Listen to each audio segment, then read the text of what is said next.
नमस्कार. शिवाजी विद्यापीठाच्या शिववार्ता या यूट्यूब वाहिनीवरती आपणा सर्वांचं मनपूर्वक स्वागत. मित्रहो, आज आपण अण्णाभाऊ साठे यांची जन्मशताब्दी नंतरची पहिली जयंती साजरी करतो आहोत. आणि आज ही जयंती साजरी करत असताना शिवाजी विद्यापीठाला खरंच मनापासून आनंद होतो आहे. आणि शिवाजी विद्यापीठाच्या लोकशाहीर अण्णाभाऊ साठे अध्यासनाच्या मार्फत आज आपण एक विशेष व्याख्यान आणि शाहिरी लोकजागराचा कार्यक्रम घेऊन आपल्यासमोर आलेलो आहोत. मित्रहो, पुढच्या एक तासाभरामध्ये आपल्यासमोर अण्णाभाऊ साठे यांच्या एकूणच जीवन आणि कार्याचा, विचारांचा असा जागर होणार आहे. तो घडवून आणण्यासाठी आज आपल्या समवेत असणार आहेत ज्येष्ठ लेखक, कवी आणि विधानसभा सदस्य माननीय श्री लहू कानडे सर. कानडे सरांचा परिचय रणधीर शिंदे सर सविस्तर करून देणार आहेतच. मात्र मला त्यांच्याबद्दल एका वाक्यात असं सांगावंसं वाटतं की एकूणच वंचित आणि बहुजन समाजाविषयी अत्यंत तळमळीनं काम करणारा असा हा एक सहृदयी लेखक आहे, कवी आहे. आणि तितक्याच आत्मीयतेनं अण्णाभाऊंच्या विचार आणि कार्याचा प्रसार करण्यासाठी त्यांनी स्वतःला समर्पित करून घेतलेला आहे. आणि अशा माणसाच्या तोंडून अण्णाभाऊंच्या विषयी ऐकणं हा एक अतिशय चांगला असा आपल्यासाठी अनुभव राहणार आहे, याची मला निश्चितपणानं खात्री वाटते. आणि त्यानंतर आपल्यासोबत लोकशाहीर अण्णाभाऊ साठे यांचे काही गीतं घेऊन, कवनं घेऊन येणं थेट सांगलीहून आपल्यासमोर असणार आहेत शाहीर देवानंद माळे आणि त्यांचे सर्व सहकारी. या कार्यक्रमाच्या अध्यक्षस्थानी शिवाजी विद्यापीठाचे कुलगुरू डॉक्टर डी.टी. शिर्के सर आहेत. प्राध्यापक डॉक्टर पी.एस. पाटील, शिवाजी विद्यापीठाचे माननीय कुलगुरू, हे या कार्यक्रमाला प्रमुख उपस्थित आहेत. कुलसचिव डॉक्टर विलास नांदवडेकर सर यांचं या कार्यक्रमासाठी सहकार्य आहे. आणि समन्वयक डॉक्टर रणधीर शिंदे सर हे सुद्धा आपल्या समवेत असणार आहेत. शाहीर अण्णाभाऊ साठे यांना आदरांजली वाहण्याचा, त्यांच्या स्मृती जागवण्याचा हा शिवाजी विद्यापीठाचा प्रयत्न आपल्या सर्वांना नक्की आवडेल याची मला खात्री आहे. मित्रहो, कार्यक्रमाच्या सुरुवातीला शिवाजी विद्यापीठाच्या लोकशाहीर अण्णाभाऊ साठे अध्यासनाचे समन्वयक आणि मराठी अधिविभागाचे प्रमुख प्राध्यापक डॉक्टर रणधीर शिंदे यांना मी स्वागत आणि परिचय करून देण्याची विनंती करतो. डॉक्टर रणधीर शिंदे. नमस्कार. शिवाजी विद्यापीठाच्या लोकशाहीर अण्णाभाऊ साठे अध्यासनाच्या वतीनं आज ज्येष्ठ कवी, लेखक आणि सामाजिक चळवळीतले कार्यकर्ते लहू कानडे सर यांचं व्याख्यान आज आपण आयोजित केलेलं आहे. या समारंभाचे अध्यक्ष शिवाजी विद्यापीठाचे कुलगुरू आदरणीय डॉक्टर डी.टी. शिर्के सर, कुलगुरू डॉक्टर पी.एस. पाटील सर, शाहीर देवानंद माळी सांगली, अनुप जत्राडकर, डॉक्टर नंदकुमार मोरे आणि आपण सर्वजण या आभासी दूरदृश्य प्रणालीद्वारे मराठीतले एक नामवंत कवी, लेखक आणि विधानसभा सदस्य माननीय लहू कानडे यांचं व्याख्यान आज आपण आयोजित केलेलं आहे. लोकशाहीर अण्णाभाऊ साठे यांची जन्मभूमी शिवाजी विद्यापीठाच्या परिसरात सांगली जिल्ह्यातल्या वाटेगाव येथे त्यांचा जन्म झाला.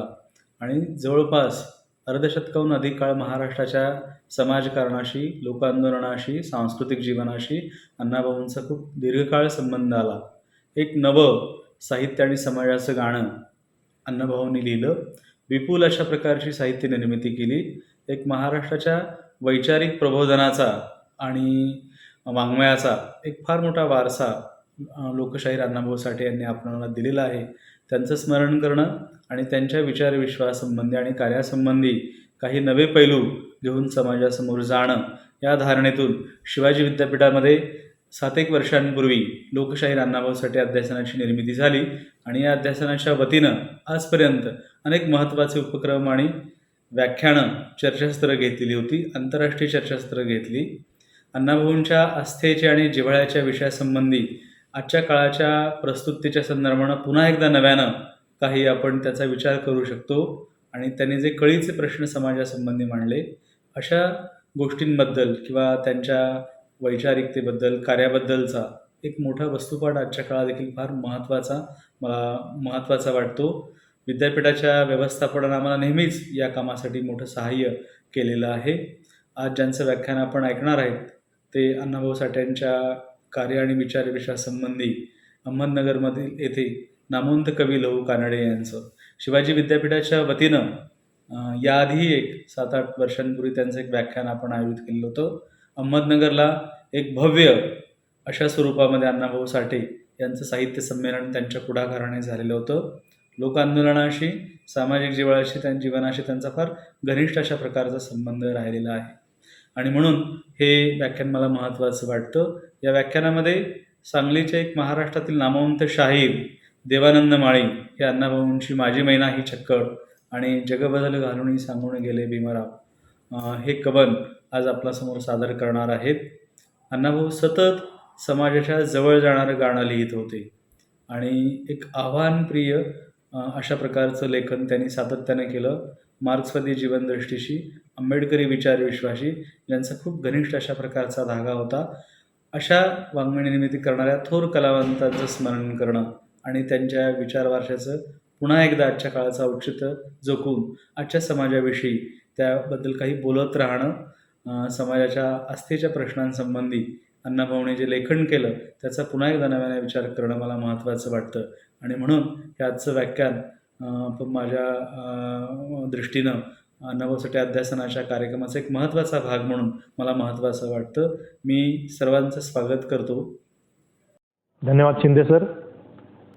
मित्रहो, आज आपल्या समवेत थेट सांगलीहून आहेत शाहीर देवानंद माळी आणि त्यांचे सर्व सहकारी, जे आपल्यासाठी अण्णाभाऊ साठे यांची सुप्रसिद्ध छक्कड सादर करणार आहेत आणि या छक्कडीनंच आपण या कार्यक्रमाची सुरुवात करणार आहोत.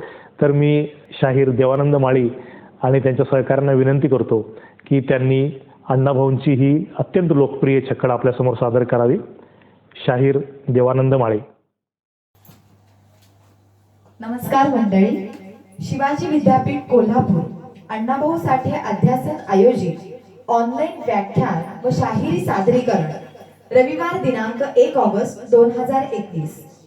या कार्यक्रमाचे अध्यक्ष प्राध्यापक डॉक्टर DT शिर्के, कुलगुरू शिवाजी विद्यापीठ कोल्हापूर.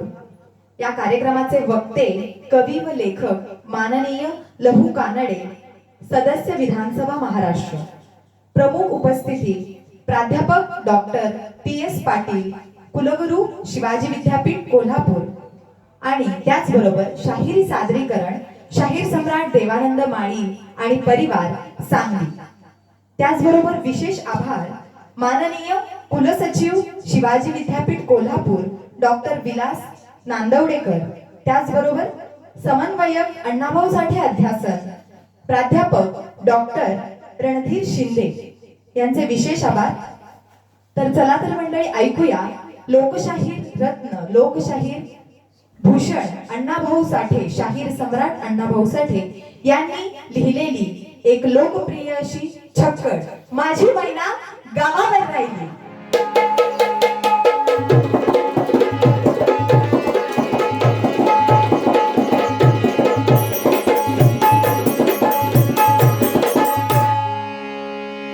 माझी मैना गावाकडे राहिली,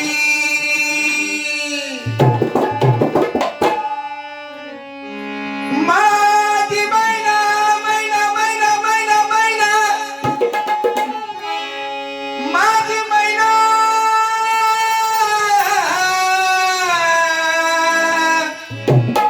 माझी मैना माझी मैना, अरे माझी मैना गावाकडे राहिली, माझ्या जीवाची होती काढली. माझी मैना गावाकडे राहिली रे, माझ्या जीवाची होती काढली.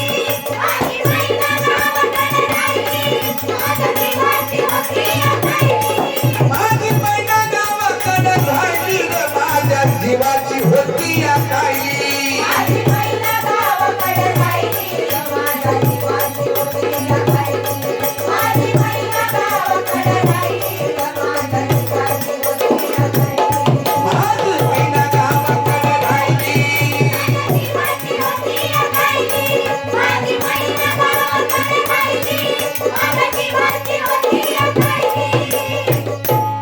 ओठू अंगारंग घावा कोर चंद्राची, नात गुणा बोलायची मोठ्या मनाची सीता ती माझी रामाची हसून बोलायची मंद चालायची सुगंध केची सतेज कांती घरी पुतळी सोन्याची नव्या नवतीची काडी दवण्याची हिरकण हिऱ्याची काठी आंधळ्याची तशी ती मैना माझी गरीबाची आणि मग मैना रत्नाची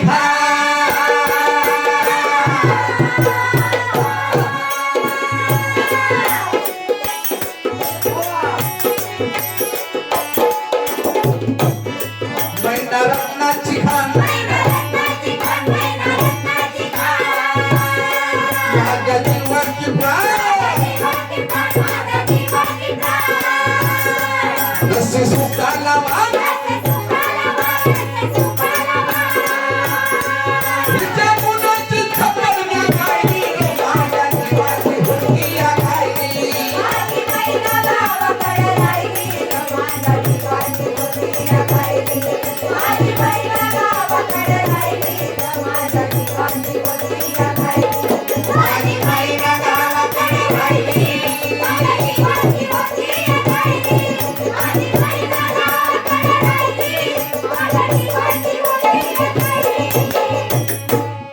गरिबीने ताटा तूट केली आम्हा दोघांची आणि तयारी झाली माझी मुंबईला जाण्याची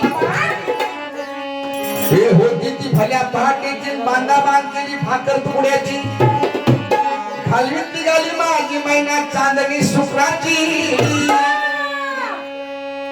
आणि गांधीला येताच करी कोमली तिच्या मनाची शिस्त केली मी तिला हसवण्याची खैरात केली पत्राची वचनाची दागिन्यानं मडवून काढायची भोवली केली सिंधीशाही तोड्याची साज कोल्हापुरी वजर टिक्का गळ्यात माळ पुतळ्याची कानात गोखर पायात मासोळ्या दंडात केला नाकात नतमुखी सर्जाची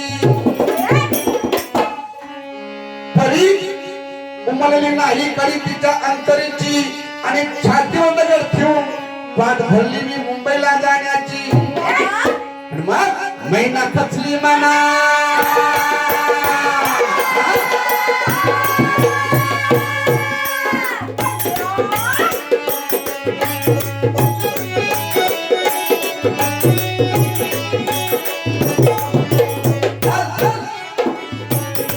मैना खचली मना ती हसली डोळ्यात नाही हसली गालात नाही हसली गालात आता उंचावून उभी राहिली माझ्या जीवाची होती या खायली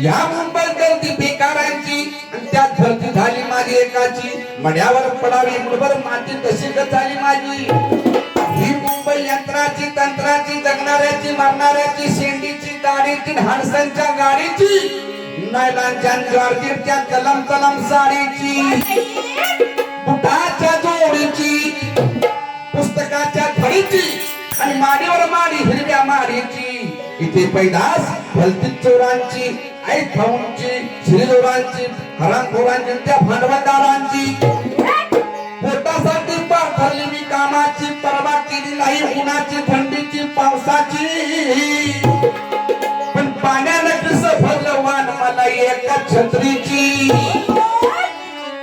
त्याच दरम्यान उठली चळवळ संयुक्त महाराष्ट्राची बेळगाव कारवार निपाणीसह गोव्यासह एक भाषिक राज्याची आणि चकाकली संगीन अन्यायाची फौज उठली पिढीवरची कामगारांची शेतकऱ्यांची मध्यमवर्गीयांची काय झालं काय उठला मराठी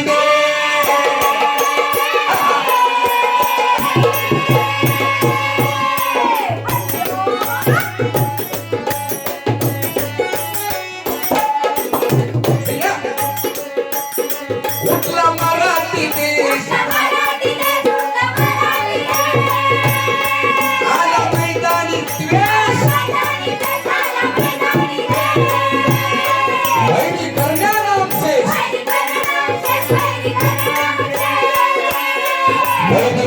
नाम से होळी गणपती छातीवर सायली रे माझ्या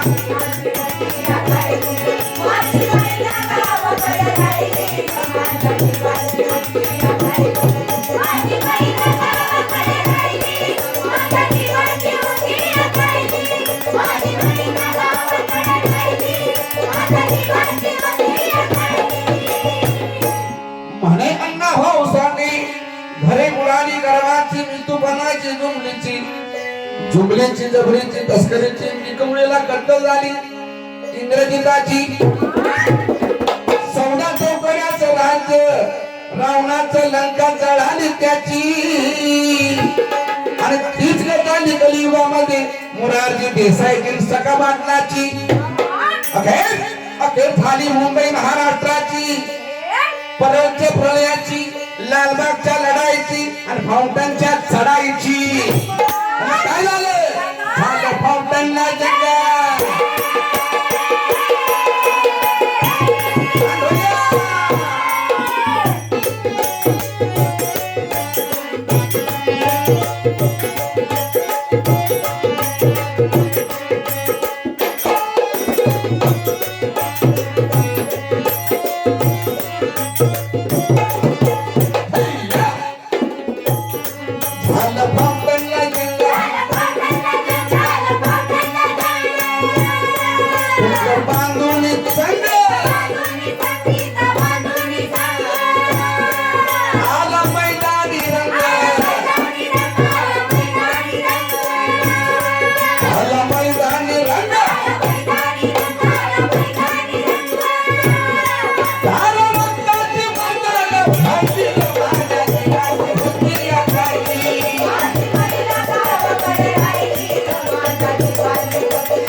महाराष्ट्रानं गुढी उभी केली विजयाची दाखवलेली पाच भिंतीला लावून लढण्याची परी तगमग थांबली नाही माझ्या अंतरीची आणि गावाकडं मैना माझी भेट नाही तिची दिसगत झाली या खंडित महाराष्ट्राची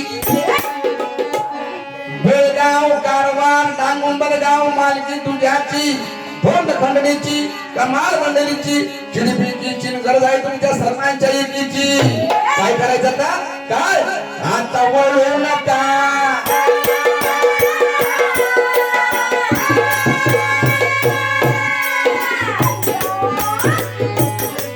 आता वळू नका रडीत बोलू नका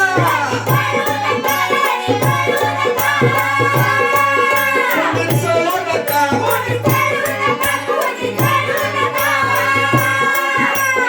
सोडू नका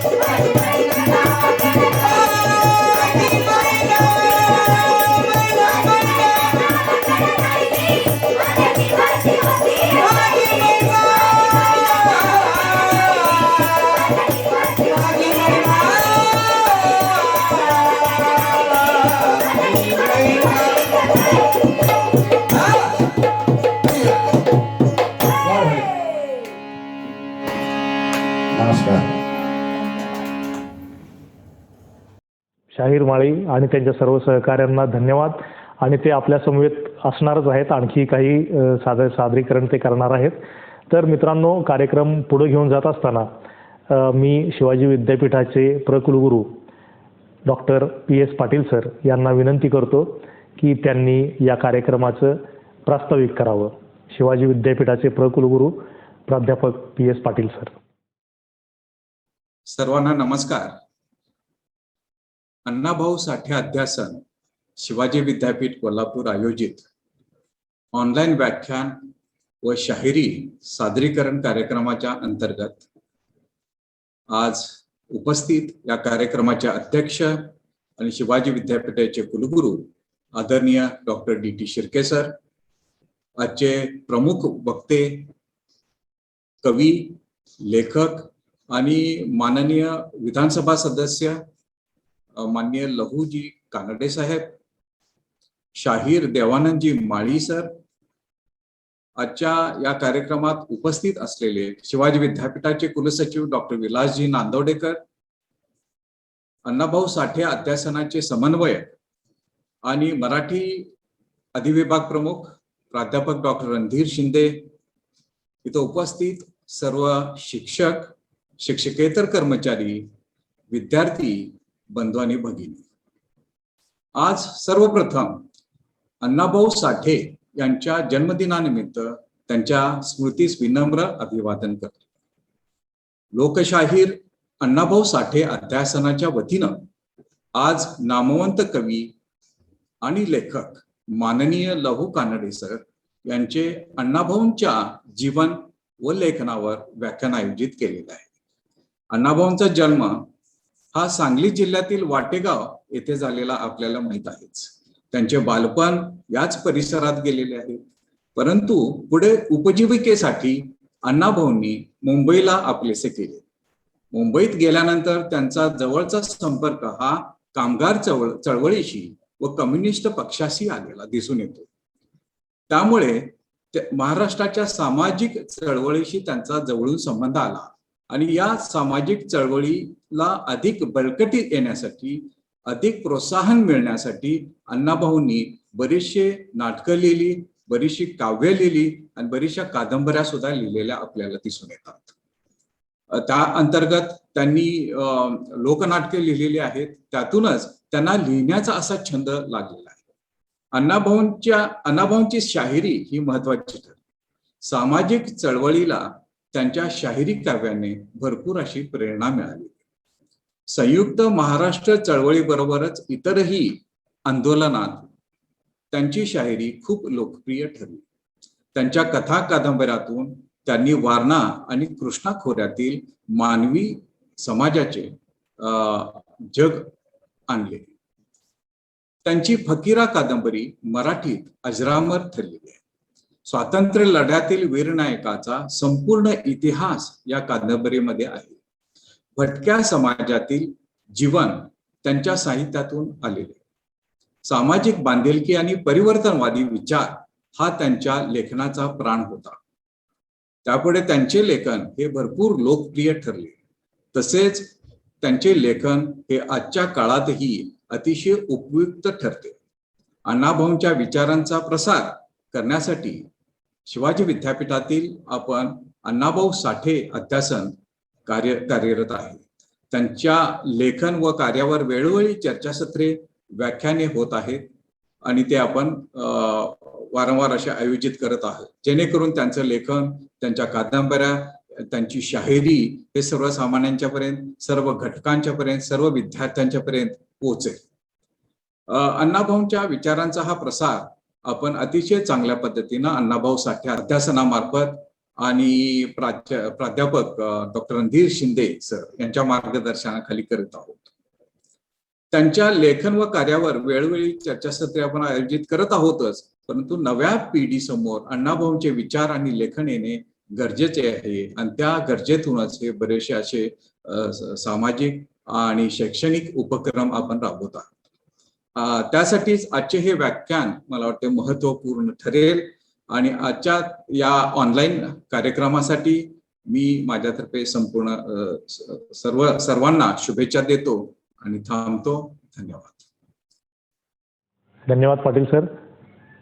मित्रहो, आपल्या समवेत आज लोकशाहीर अण्णाभाऊ साठे यांच्या विचार आणि कार्याचा जागर घालण्यासाठी, त्यांच्या कामाविषयी, त्यांच्या एकूणच सांस्कृतिक योगदानाविषयी, सांस्कृतिक, साहित्यिक, सामाजिक योगदानाविषयी सांगण्यासाठी आपल्या समवेत आहेत आजचे प्रमुख वक्ते माननीय आमदार श्री लहू कानडे सर. मी अधिक वेळ न घेता आदरणीय कानडे सरांना विनंती करतो की त्यांनी आपल्या व्याख्यानास प्रारंभ करावा. आदरणीय श्री लहू कानडे सर. मित्रांनो नमस्कार. लोकशाहीर अण्णाभाऊ साठे यांचे जन्मशताब्दी वर्ष नुकतेच संपले आणि आज त्यांच्या जन्मदिनीच शिवाजी विद्यापीठ कोल्हापूरचे लोकशाहीर अण्णाभाऊ साठे अध्यासन या जन्मशताब्दी वर्षाचा सांगता समारंभ साजरा करत आहे. आणि यासाठी मला आपल्याशी संवाद करण्याची संधी या विद्यापीठाचे आदरणीय कुलगुरू डॉक्टर डी.टी. सिर्के साहेब, प्रकुलगुरू डॉक्टर पी.एस. पाटील साहेब आणि लोकशाहीर अण्णाभाऊ साठे अध्यासनाचे समन्वयक, मराठीचे नामवंत समीक्षक माझे मित्र डॉक्टर रणधीर शिंदे सर यांनी जी मला संधी उपलब्ध करून दिली त्याबद्दल प्रारंभीच या सर्वांचे मी मनापासून आभार मानतो. मित्रांनो, लोकशाहीर अण्णाभाऊ साठे यांच्या व्यक्तित्वाबद्दल, त्यांच्या साहित्याबद्दल बोलणं हे एक आनंद निधान आहे. माझ्यासाठी तो नेहमीच औत्सुक्याचा आणि परम आनंद देणारा भाग राहिलेला आहे. अण्णाभाऊ साठे थोर प्रतिभावंत होते, अत्यंत श्रेष्ठ दर्जाचे कलावंत होते आणि सर्वात महत्त्वाचं ते विचारवंत लेखक होते. अण्णाभाऊ सक्रिय कार्यकर्ते होते आणि म्हणून प्रत्यक्ष जीवनाच्या संघर्षामध्ये रस्त्यावर उतरून प्रतिकूल परिस्थितीवर विजय मिळवणं आणि त्यातून स्वतःला घडवत समाजासाठी योगदान देणं, समाजासाठी विचारधन मागं सोडणं ही अण्णाभाऊ साठे या महापुरुषाची अलौकिकता आहे. मित्रांनो, आपल्या देशामध्ये जन्मासोबतच प्रत्येकाला आपसूक एक जात मिळते आणि ही जात मरणापर्यंत त्या माणसाचा पिच्छा सोडत नाही, त्याला चिकटून राहते. भारत देशातील जात नावाची गोष्ट ही अपरिवर्तनीय आहे. दुर्दैवाने कृषीप्रधान असणाऱ्या या संस्कृतीमध्ये कृषीवालांनी आपसामध्ये जे निष्कपट, निकोप, अत्यंत सुंदर सहकार्याची व्यवस्था जी निर्माण केलेली होती तिला येथील धर्ममार्तंडांनी, स्वार्थी लोकांनी विकृत स्वरूप दिलं आणि भारत नावाच्या देशामध्ये विषमताधिष्ठित जाती व्यवस्था निर्माण झाली. या समाजव्यवस्थेनं सर्वात वाईट काय केलं असेल तर जी माणसं कष्ट करणारी आहेत, जी माणसं राबणारी आहेत, जी माणसं इतरांच्या मुखामध्ये दोन घास घालण्यासाठी मेहनत करतात, अशा कष्ट करणाऱ्या माणसांनाच येथील जातीव्यवस्थेनं शूद्र ठरवलं. त्यातही जे सेवेचं काम करतात, सेवाभावानं समाजाची घाण उचलतात, खरं तर अशा लोकांना थँक्स म्हणण्याऐवजी त्यांना या व्यवस्थेनं अतिशूद्र ठरवलं, अस्पृश्य ठरवलं. त्यांची सावली देखील विटाळ होतो, त्यांची सावली देखील अशुभ असते, अशा स्वरूपाच्या अत्यंत खुळचट रूढी, परंपरा, धर्मकल्पना येथील धर्ममार्तंडांनी प्रसृत केल्या आणि या देशातील तमाम सारा कष्टकरी वर्ग या विषमतेखाली दबून गेला. मी प्रारंभीच याचा सुतोवाच एवढासाठी करतो आहे की अण्णाभाऊ साठे हे या देशामध्ये अस्पृश्य ठरविल्या गेलेल्या मातंग समाजामध्ये जन्माला आले. अण्णाभाऊंचं गाव वाटेगाव, सांगली जिल्ह्यामध्ये. गावाच्या बाहेर काही अंतरावर 50 घरं असलेला मांगवाडा, निवडुंगाच्या बनाने वेढलेला काटेरी अण्णाभाऊचा जो कालखंड आहे तो अण्णाभाऊंचा जन्म 1 ऑगस्ट 1920ला झाला आणि अण्णाभाऊ जुलै 1969मध्ये गेले. अण्णाभाऊला अवघं 50 वर्षाचं आयुष्य मिळालं.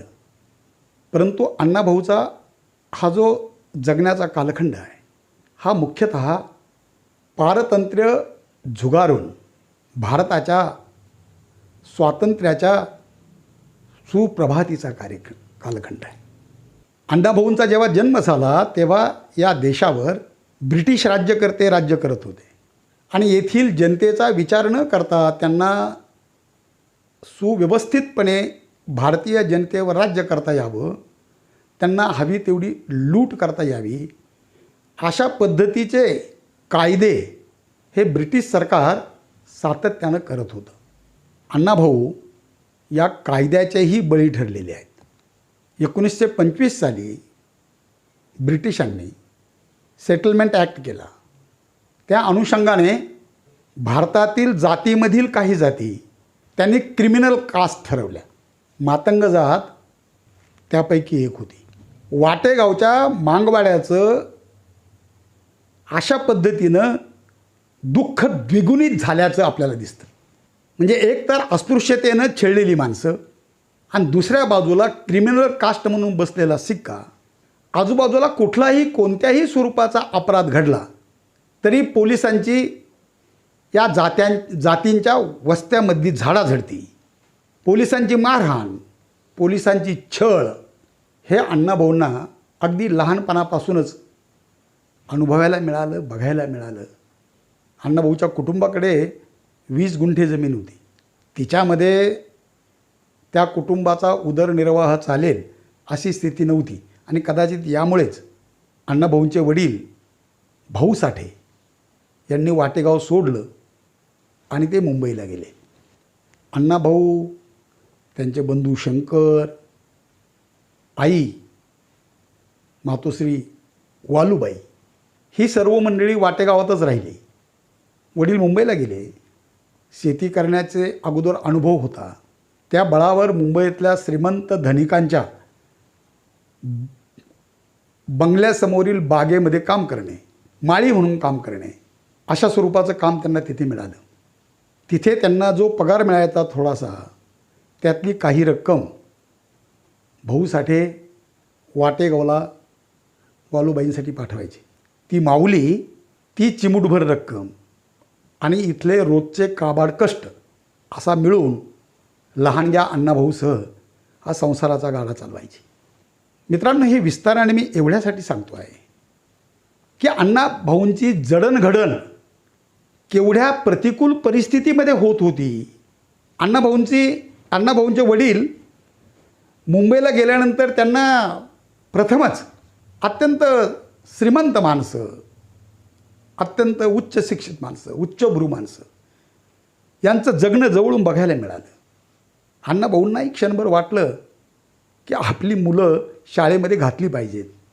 अण्णाभाऊ जेव्हा वाटेगावला आले तेव्हा अण्णाभाऊंनी देखील वाटेगावच्या सरकारी शाळेत अण्णांचं नाव दाखल केलं. त्यावेळेस ब्रिटिश राजवटीमध्ये वाटेगाव हे औंध संस्थानामध्ये होतं. खरं तर ब्रिटिश आल्यानंतरच या देशामध्ये सर्वांसाठी शिक्षणाचे दरवाजे खुले झाले, हे आपल्याला माहीत आहे. ब्रिटिश राजवटीतच महात्मा फुलेसारख्या महापुरुषाने स्त्री शिक्षणासाठी ही शाळा काढल्या. नाहीतर ब्रिटिशपूर्व भारतामध्ये येथील शूद्र अतिशूद्रांना शिक्षण नाकारलेलं होतं. धर्ममार्तंडाने असे कठोर नियम केले होते की 50% लोकसंख्या असणाऱ्या आमच्या माता भगिनींनाही शिक्षणाची बंदी केलेली होती. त्यामुळं अवघा देश अज्ञानाचा आगर बनलेला होता. शिक्षण ही फक्त ब्राह्मण क्षत्रिय या मुठभरांची मक्तेदारी होती. अण्णाभाऊंचा पहिला दिवस त्यांच्या दलित समाजातल्या इतर विद्यार्थी मित्रांबरोबर गेला. त्या काळामध्ये जी शाळा भरायची तिला जी पडवी असायची त्या पडवीमध्ये अस्पृश्यांच्या मुलांना बसवत. अण्णाभाऊने उल्लेख केला आहे की दुसऱ्या दिवशी अण्णाभाऊ शाळेत गेले आणि त्यांच्या मास्तरांनी, गुरुजींनी त्यांची पाटी कोरीच असल्याचं बघितलं आणि अण्णाभाऊंना चोप दिला. अण्णाभाऊंना त्या माराचा, त्या दहशतीचा, त्या बालमनावर एवढा परिणाम झाला की अण्णाभाऊ शाळा सोडून दुपारीच घरी परतले अण्णाभाऊंनी गमतीने लिहून ठेवलं आहे का त्यांना केवळ अशा प्रकारे 1.5 दिवसाची शाळा मिळाली. दुर्दैव असं आहे की काही दिवसांनी अण्णाभाऊंच्या वडिलांची मुंबईमधली नोकरीही गेली आणि ते पुन्हा गावी आले. गावाकडे पोट भरणं मुश्किलच होतं. त्यांनी काही काळ तिथे काढला, परंतु थोड्याच दिवसात केवळ पोटाची भूक भागवण्यासाठी वाटेगावच्या भाऊ साठेंच्या कुटुंबानं पोटासाठी भ्रमंती सुरू केली. भाऊ साठेंनी आपलं कुटुंब घेऊन मुंबईला जाण्याची तयारी केली आणि अण्णाभाऊंच्या अवघ्या वयाच्या 11व्या वर्षी वाटेगावावरून मुंबईकडचा प्रवास सुरू झाला. मित्रांनो, अण्णाभाऊ साठेंच्या जीवनातील ही महायात्रा आहे. मजल दर मजल करत हे कुटुंब कल्याणपर्यंत पोचलं. अवघ्या 270 किलोमीटरचा प्रवास करण्यासाठी या कुटुंबाला अनेक महिने लागले. कसे बसे ते नंतर भायखळ्यात एका मुस्लिम महिलेच्या खोलीमध्ये स्थिरावले. मित्रांनो, हे केवळ पोटासाठी भुकेसाठी झालेलं स्थलांतर आहे. अण्णाभाऊ लहान होते, पण तरीसुद्धा या प्रवासामध्ये रोजची भाकर मिळवण्यासाठी या कुटुंबाने ज्या यातना केल्या झेलल्या, जे दुःख सोसलं, मित्रांनो, त्याला पारावार नाही. रोज प्रवास तर करायचाच, परंतु रोजचं जेवण मिळवण्यासाठी पडेल ते काम करायचं. अण्णाभाऊंच्या कुटुंबाला या प्रवासामध्ये दगड फोडायचंही काम करावं लागलं, हे आपण समजून घेतलं पाहिजे. मला वाटतं जगातल्या कोणत्याच प्रतिभावंताला, कोणत्याच लेखकाला एवढे कष्ट कधीही पडले नसतील. अण्णाभाऊंचा हा जो सर्व एक प्रतिभावंत लेखक म्हणून झालेला त्यांच्या आयुष्याचा विकासक्रम आहे, त्यामध्ये अण्णाभाऊच्या या संघर्षाचे प्रतिबिंब सर्वत्र पडलेलं आपल्याला दिसतं. मित्रांनो, आसाराम गायकवाड नावाच्या एका अभ्यासकांनी अण्णाभाऊ साठेंच्याबद्दलचा एक समग्र ग्रंथ संपादित केलेला आहे. मला तो फार भावला. अण्णाभाऊंच्याबद्दल इतरत्र फारसं साहित्य उपलब्ध नसताना अत्यंत कष्टपूर्वक आसाराम गायकवाडांनी जी माहिती संकलित केलेली आहे ती अत्यंत मौलिक स्वरूपाची आहे. त्याच्यामध्ये अण्णाभाऊंच्या सहकाऱ्यांची आहे, त्यांच्यावर प्रेम करणाऱ्यांचे लेख आहेत. त्यामध्ये आत्माराम पाटील, शाहीर आत्माराम पाटलांचा एक अत्यंत महत्त्वाचा लेख आहे. शाहीर आत्माराम पाटलांनी त्यामध्ये लिहिलं आहे की मुंबई ही कामगारांची वस्ती. अण्णाभाऊ भायखळ्यात स्थिरावले, तिथं देखील आजूबाजूला कामगारांचीच वस्ती होती. त्याच काळामध्ये त्यांच्याच सांगली भागातील त्यांच्याच समाजाचे एक कपड्याचे व्यापारी या कुटुंबाला भेटले. खरं तर त्यांना व्यापारी कसं म्हणायचं हा प्रश्नच आहे, परंतु त्यांचा व्यवसाय होता जुने कपडे घ्यायचे आणि नवे कपडे द्यायचे. लहानग्या अण्णाभाऊला मुंबईमध्ये पहिलं काम जे मिळालं ते त्या व्यापाऱ्याबरोबर हे जुन्या कापडाचं गाठोडं घेऊन मुंबईभर फिरण्याचं काम अण्णाभाऊला मिळालं. हे काम करता करताच एके दिवशी अण्णाभाऊला जांभोरी मैदानाच्या तिथे त्यांचे एक नातलग भेटल्याची नोंद आत्माराम पाटलांनी करून ठेवलेली आहे. श्रावणाचा महिना होता आणि त्या नातलगांनी अण्णाभाऊला सांगितलं की माझ्याकडे पोथी लावलेली आहे आणि तू त्या पोथी ऐकायला ये. अण्णाभाऊला कुतूहल होतं. हा अडाणी माणूस पोथी लावतो, वाचतो, हे एकदा बघितलं पाहिजे. आणि अण्णाभाऊ आवर्जून त्या पोथी वाचनासाठी गेले. त्यांनी बघितलं तर त्यांचा हा अडाणी मित्र छानपैकी पोथी वाचत होता. अण्णाभाऊंनी विचारलं, हे कसं साध्य केलंस? आणि त्यांच्या मित्रांनी त्यांना सांगितलं की ठरवलं तर हे पण साध्य करता येतं. अण्णाभाऊंनी या मित्रांकडे अक्षर ओळख कमावली आणि नंतर दैनंदिन जुन्या कापडाचं गाठोडं डोक्यावर वागवत फिरत असताना गल्ली बोळातले दुकानावरचे बोर्ड वाचत, वर्तमानपत्रांचे मथळे वाचत हे अक्षरज्ञान वाढवलं. अण्णा 1.5 दिवसाच्या शाळेचे विद्यार्थी का जिथं त्यांना अक्षराची ओळखही झाली नाही ते पूर्णपणे अशिक्षित अडाणी अण्णा या पद्धतीनं शिक्षित झाले. शिक्षित नाही झाले केवळ, आपल्याला असं दिसतंय की अण्णा ज्ञानी झाले. आणि ह्या ज्ञानी होण्याची देखील एक त्यांच्या जीवनातील जी महत्त्वाची घडामोड आहे ती मोठी अलौकिक आहे. त्या काळामध्ये हा दुसऱ्या महायुद्धाचा काळ आहे. जपानच्या हल्ल्याच्या भीतीनं मुंबईमधील अनेक कामगार, विशेषतः गिरणी कामगार, मुंबई सोडून आपल्या गावाकडे परतले. त्याचा परिणाम असा झाला का गिरणी मालकांना गिरणी तर चालू ठेवायच्या होत्या, त्यासाठी गिरणी मालक स्वतःची गाडी घेऊन जो भेटेल त्या माणसाला कामगार म्हणून आणायचे आणि गिरणीमध्ये कामाला लावायचे. अण्णाभाऊ अशाच पद्धतीने मोरबागच्या मिलमध्ये या काळामध्ये गिरणी कामगार म्हणून कामाला लागले. अण्णाभाऊंच्या जीवनामधलं हे सर्वात मोठं परिवर्तन होतं. अण्णाभाऊ कामगार झाले ही फार थोर घटना होती.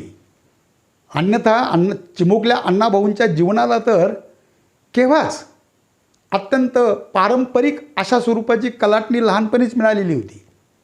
अण्णाभाऊचे एक चुलत भाऊ बापू साठे यांच्याबरोबर अण्णाभाऊंनी तमाशातही काम केलं होतं. तुंतुनं घेऊन झिलही धरली होती. आणि अण्णाभाऊ, लहानगे अण्णाभाऊ या तमाशामधील कामामुळं एक कलावंत म्हणूनही घडत होते. कदाचित ते जर मुंबईला गेले नसते आणि गिरणी कामगार झाले नसते तर आपण कल्पना करू शकतो की अण्णाभाऊ देखील पारंपरिक जातव्यवस्थेनं दिलेले जे उद्योग व्यवसाय आहेत त्याच्यामध्येच अडकून पडले असते. या साऱ्या कला, तमाशासह सर्व या दलित शोषित माणसांनी जगवलेल्या कला आहेत. कारण या कलांनी या माणसांना पोट भरण्याचं साधन निर्माण करून दिलं. त्या मोबदल्यात त्यांच्या वाट्याला उपेक्षा आहे, अवहेलना आली, परंतु ही वस्तुस्थिती आहे.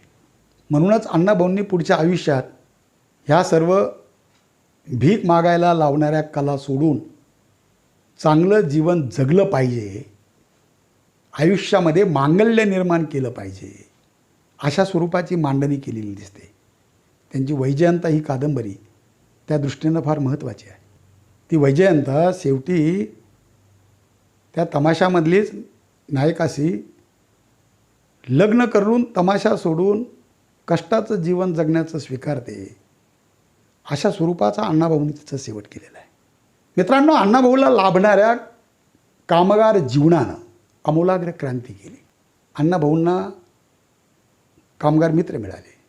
त्या काळामध्ये जे काही गायक होते, शाहीर होते, त्यांचे पोवाडे म्हणजे नानिवडेकर असतील, दीक्षित असतील, असे खूप होते त्या काळामध्ये.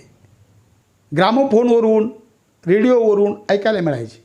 मुंबईमध्ये गणपतीच्या निमित्ताने मेळे लागायचे. अण्णाभाऊला बालपणीच हे गाण्याचं, वाजवण्याचं जे काही बाळकडू मिळालेलं होतं.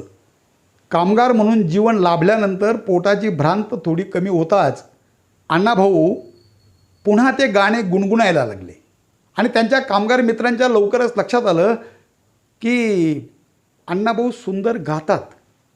तेव्हा जेव्हा केव्हा कामगारांच्या सभा असायच्या, कामगारांचे मेळावे व्हायचे, तर कामगार नेते येण्याच्या अगोदरचा जो वेळ असायचा त्या मोकळ्या वेळेमध्ये अण्णाभाऊंनी गायलं पाहिजे, पोवाडा म्हटला पाहिजे, असा आग्रह त्यांचे कामगार मित्र करायला लागले.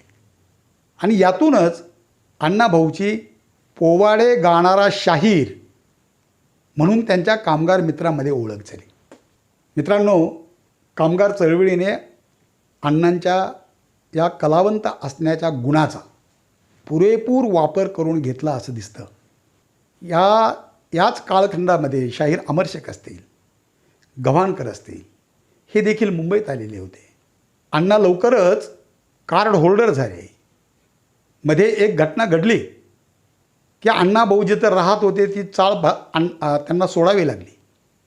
पुन्हा गावी गेलेले कामगार परतून आल्यामुळे अण्णाच्या कामगार असण्याच्या नोकरीवरही गंडांतर आलं. परंतु तोपर्यंत त्यांना मित्र मिळाले होते. त्या मित्रांनी त्यांना धीर दिला आणि त्यांच्याच मदतीनं अण्णाभाऊंना माटुंग्यामध्ये खोली मिळाली. तिथं सर्व कामगारच होते आणि विशेषतः सर्व दलित कामगार होते. कामगार चळवळ जो साम्यवादी विचार घेऊन संघर्ष करत होती, लढा देत होती, अर्थातच त्या विचाराचं बाळकडू अण्णाभाऊंना कामगार म्हणूनच लाभलं. आणि अण्णांना हा विचार एवढा अंतःकरणपूर्वक भावला की त्या विचाराने प्रेरित होऊन अण्णाभाऊ कवनं लिहायला लागली. स्टालिनग्राडचा पवाडा असेल, हे पवाडे त्या काळातले रशियन नेत्यांचा पुरस्कार करणारे, साम्यवादी चळवळीचा विजय गाणारे असे हे कवनं आहेत.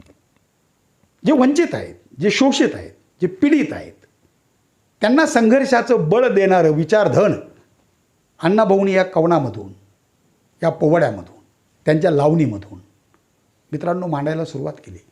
आणि नंतर तर शाहीर अमरशेख, गव्हाणकर आणि अण्णाभाऊ या त्रयीनं देशाच्या स्वातंत्र्यानंतर जो संयुक्त महाराष्ट्राचा लढा इथे उभा राहिला, त्या संयुक्त महाराष्ट्राच्या लढाईमध्ये अलौकिक असं योगदान या शाहीर त्रयीने दिलं. अण्णाभाऊंनी त्या काळामध्ये जे लेखन केलेलं आहे, जी कवनं लिहिलेली आहेत मित्रांनो, ती राष्ट्रभक्तीने ओतप्रोत भरलेली आहे. अण्णाभाऊंचं या मराठी मातीवरचं प्रेम, या मराठीवरचं प्रेम, मराठी माणसावरचं प्रेम अत्यंत प्रभावीपणे त्यांच्या या गाण्यामधून व्यक्त झालेलं आहे. 47 साली स्वातंत्र्य मिळालं आणि नंतर संयुक्त महाराष्ट्र झाला. मराठी भाषिक राज्य तर झालंच, परंतु मोठ्या प्रमाणावर काही मराठी भाषिक प्रांत राज्याच्या बाहेर राहिला. निपाणी, बेळगाव हा सर्व. अण्णाभाऊंनी त्या काळात लिहिलेली जी लावणी आहे, माझी मैना गावाकडे राहिली, माझ्या जीवाची होती या काहिली, ही लावणी वस्तुतः जे मराठी बांधव मराठी राज्यात येण्यापासून दूर राहिले त्यांच्याबद्दलचं दुःख व्यक्त करणारी लावणी आहे. मित्रांनो, अण्णाभाऊंचा हा प्रवास सांगत असताना एक मोठी गोष्ट आपल्याला सांगितली पाहिजे की प्रतिभावंत लेखक, कलावंत त्या त्या काळाचं अपत्य असतो. अण्णाभाऊ देखील स्वातंत्र्यासाठी संघर्ष करणाऱ्या आणि स्वातंत्र्य प्राप्त करणाऱ्या या कालखंडाचे अपत्य आहेत, या संक्रमण काळाचे साक्षीदार आहेत. अण्णाभाऊ त्यांच्या बालपणीच, अगदी लहान असतानाच, विद्यार्थी दशेतच सांगली भागामध्ये जी स्वातंत्र्य सैनिकांनी स्वातंत्र्यासाठीचं आंदोलन उभं केलं, चळवळ उभी केली, त्यामध्ये पत्री सरकार असतील, त्या काळामध्ये लहान लहान विद्यार्थी, त्या काळातले वसंतदादा असतील, हे सर्व मंडळी या आंदोलनामध्ये त्यांनी झोकून दिलं. या स्वातंत्र्य आंदोलनाचा संस्कार त्यांना त्यांच्या भागात लहानपणीच मिळाला, स्वातंत्र्य मिळालं, संयुक्त महाराष्ट्राची चळवळ झाली. मित्रांनो, अण्णाभाऊ एकदा लिहिते झाल्यानंतर त्यांच्या मृत्यूपर्यंत लिहितच राहिले. संयुक्त महाराष्ट्र झाल्यानंतर त्यांचं कलापथक बंद पडलं आणि अण्णाभाऊंनी लेखनावरच उदरनिर्वाह करायचा असं ठरवलं. अण्णाभाऊंचं जवळपास सर्वच्या सर्व लेखन हे प्रजासत्ताकानंतर झालेलं लेखन आहे, स्वातंत्र्यानंतरच्या काळातील हे गद्यलेखन आहे. त्यांचं पद्यलेखन अगोदरचं आहे, पण मेजॉरिटी गद्यलेखन हे नंतरचं आहे, आपण समजून घेतलं पाहिजे. अण्णाभाऊंनी किती लिहिलं? अण्णाभाऊंनी 3 नाटकं लिहिली, 13 वगनाट्य लिहिली, जवळपास 34 ते 35 कादंबऱ्या लिहिल्या, जवळजवळ 14 कथासंग्रह, म्हणजे किमान 400 कथा असतील, क्षमा करा कमी असतील, परंतु 14 कथासंग्रह आहेत. या व्यतिरिक्त स्फुट लेखन आहे. अण्णाभाऊंनी मधल्या काळामध्ये पत्रकारिता केली, पत्रकार म्हणून त्यांनी केलेली वार्तांकन आहेत. खरं तर त्या सर्वांचाच नीटपणे अभ्यास होण्याची गरज आहे. अण्णाभाऊंनी एवढं सर्व प्रचंड लिहिलं. खरं तर मी इंग्रजी साहित्याचा विद्यार्थी आहे.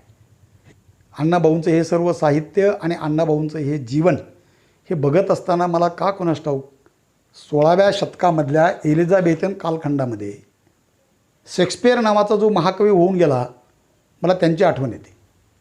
शेक्सपियर देखील, त्यालाही दारिद्र्यानं पुरेसं शिक्षण मिळालं नाही.